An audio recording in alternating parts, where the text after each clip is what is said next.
ever done in that situation where you've got an OC kind of under mafia-like? Yeah. Of course. But does it affect the religious community? Well, you know what, I made a decision when we built the church. I built the church in 2001 that I wasn't going to pay any bribes, and nobody believed that we could do it. So I remember the day we had to get with the last signature from the head architect, who would probably require about 5,000 or 6,000 rubles for them. And I'd come into the office and I'd sit down and I'd say, I'd like to meet with the head architect. She says, yes, she'll see. An hour, 2 or 3, and she's out to lunch. I go out. And the next day I come there and I said, I'd like to meet with the head architect. That 7 days, I came to the office every day. And finally, she got so tired of seeing me that she signed the permission. And we operated that way because if you would give just the smallest amount, then it would be required from everyone. And that to this very day, to build anything, there's a 25% kickback to the government if you get a contract or something. So yeah, it is terribly corrupt. It's really of the soul. There's something very rotten in that part of the Russian heart. So much so that I'm not sure how to deal with it, except in my own parish. You know, the people, we teach the 10 Commandments. Thou shalt not steal. Thou shalt not covet. And that's the only way I can see that it's happened, because there's such a corruption in all levels.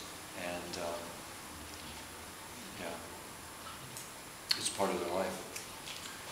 As you know, Father, the origins of this parish would have been Russia, Russian Orthodox at the beginning of the 20th century, little faith communities and individuals who wanted to remain Russian Orthodox but be in full communion with Rome. And with their Orthodox brothers and sisters got obliterated and landed throughout different parts of the United States, including here in San Francisco. Do you know of some of the inklings of little communities of this particular church, Russian Catholic Church, in Russia, emerging now? That would be my first question. My second question would be, what is the quality, would you say, of the revival of Orthodoxy as a whole in Russia?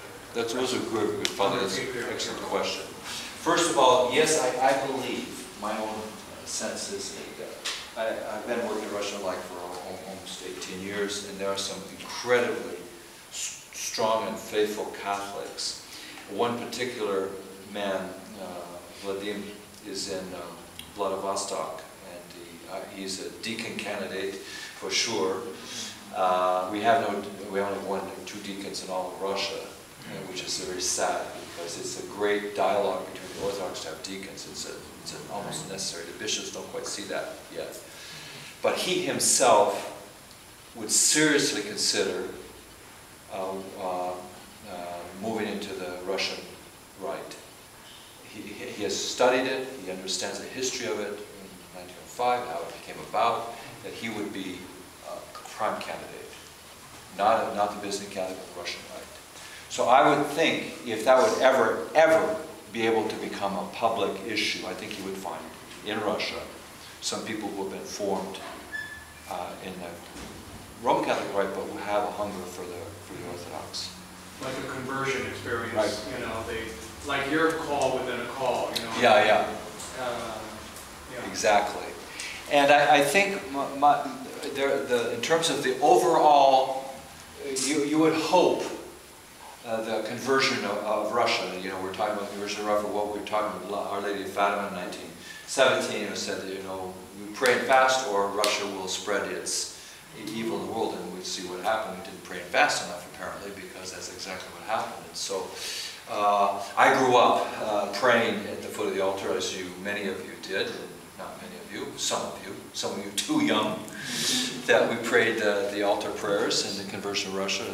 And I think you know, we have to continue to pray that at some level.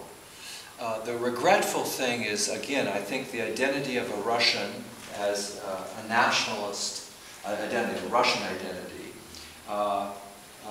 oftentimes precludes a conversion. So in other words, because I'm Russian, I'm Orthodox, I've been baptized, and baptism was with most of the baptisms without formal preparation. It's a desire to be baptized, you go and you pay your rubles, you get baptized. And with some instruction on how to light candles or pray at the altar. But in terms of formal faith formation, like an RCA process, we have, if somebody comes to the parish, it's a year to 2 years formation in the parish to become Catholic. They don't have that formation. And it's very regretful, because what happens is, as a person says in an Orthodox, I'm a Christian. Well, are you? Do you have a relationship with Christ? What does baptism mean for you? What are the sacraments? When was the last time you went to church? When was the last time you went to confession? I haven't been. So it's kind of a false presentation of the gospel, huh? And Satan can use that. You know, Satan can prevent us from real deep conversion by saying, I'm converted. And it's a lie. And so I think there's a real sense, and oftentimes I find this, an Orthodox person will say, come to me and say, I'm Christian. And so I'm also Christian, I'm Catholic. No, I'm Christian. I said, what does that mean? What does it mean to be Christian? Do you follow Christ? Do you worship with His body on Sunday? Do you celebrate the Eucharist? No. Well, then I'm a Christian. So they would say 60% of the Russian population have a belief in God. And there's a tremendous change, obviously. You can see it. It's interesting. We go to the Russian graveyards. In 1989, the star. In 1990, the crosses. I mean, you could literally see when perestroika happened and how people were being buried. Now, was it authentic conversion?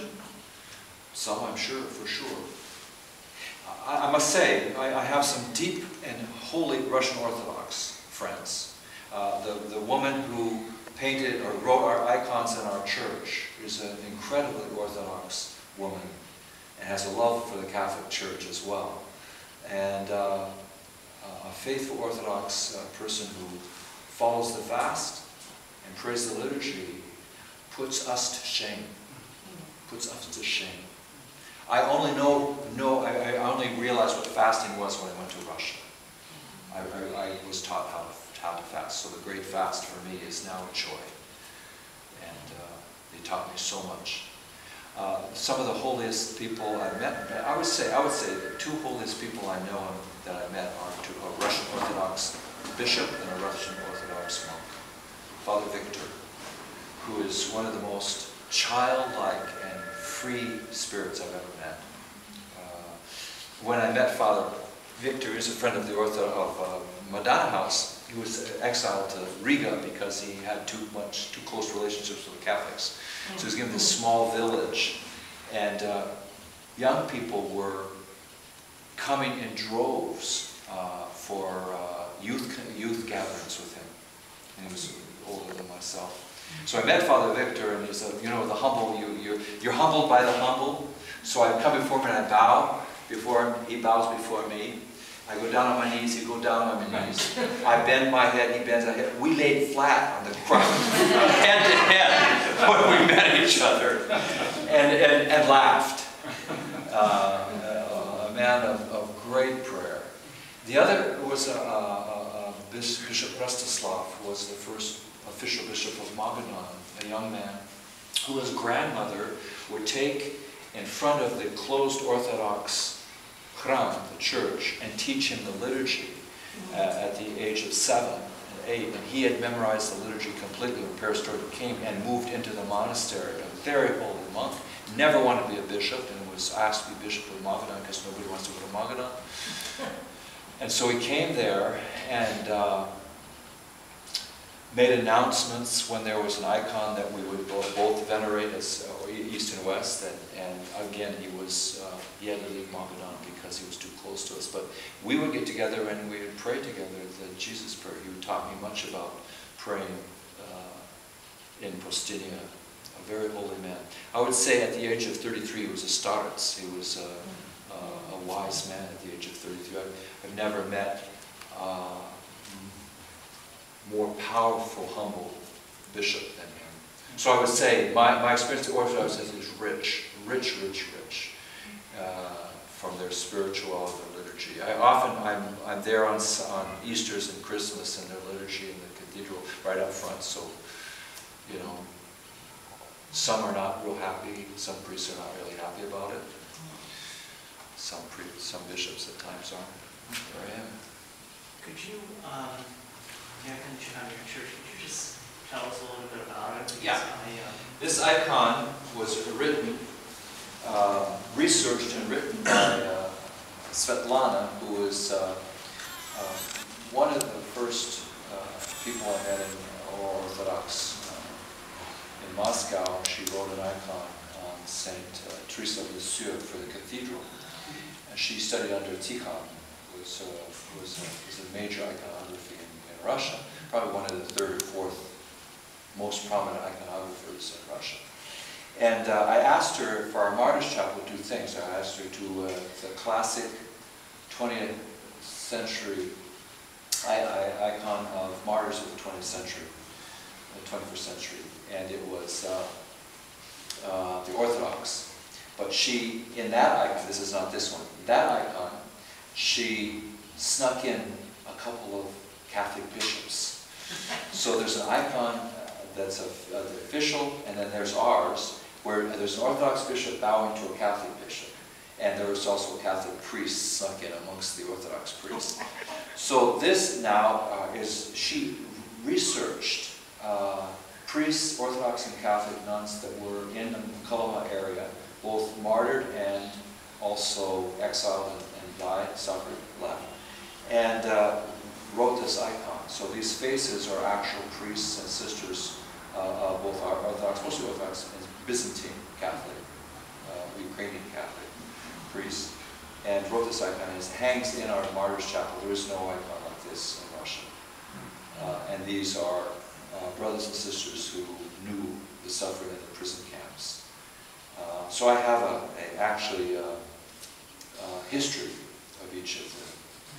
So they're not actually official martyrs, of course, they're official saints in a calendar of saints, but I would claim they're praying for us. I would claim that for sure. It's an incredible time, you know, incredible time of suffering. There is no more greater suffering in the church in martyrdom than in our time, in our century. More martyrs than in all the centuries combined. There was recently in the European Union last July, which is not a friend of the church or faith, a commission reported that there was every 5 minutes a person of faith being martyred for their faith, every 5 minutes. Over 100,000 martyrs a year from all different faiths. So it is a time of great suffering, and we'll probably see more. But that means there's a kind of great hope. And I think that the strengthening of our faith in who we are has to be the greatest challenge. So my own experience of meeting these people of faith from the prison camps changed me. So. What's that? Sure. People can talk to you. Sure, let's do that. If you want to, I can show you this little video of this, because, like, again, we have a beautiful church too. It's really beautiful. I designed it. Sister Jean, excuse me, I didn't introduce Sister Jean. Yes. Sister Jean was with us in Magadan for 8 years? 9 years? 7 years. And the sisters came to us 8, 9 years ago, I guess. The Daughters of Charity, and they are treasures also for the church and for the people of faith. We have 3 sisters there. There'll be changes for another 3 sisters. You know how they move on, you know? It's so hard to let them go, but new ones come. And so sister was working with our youth and our organist, and taking care of the elderly. The elderly are incredible, aren't they? They're the poorest of the poor in some ways, and so, you know, I never liked old people. I mean, I'm getting old too, but I'm starting to like them. But, you know, I never imagined myself really falling in love with these 80-year-old men and women, and I just cannot, you cannot describe how much I love them. They're just so incredible, and it's such a treasure for me. So, okay. You want to come down the hall, we have Sure. lots of refreshments.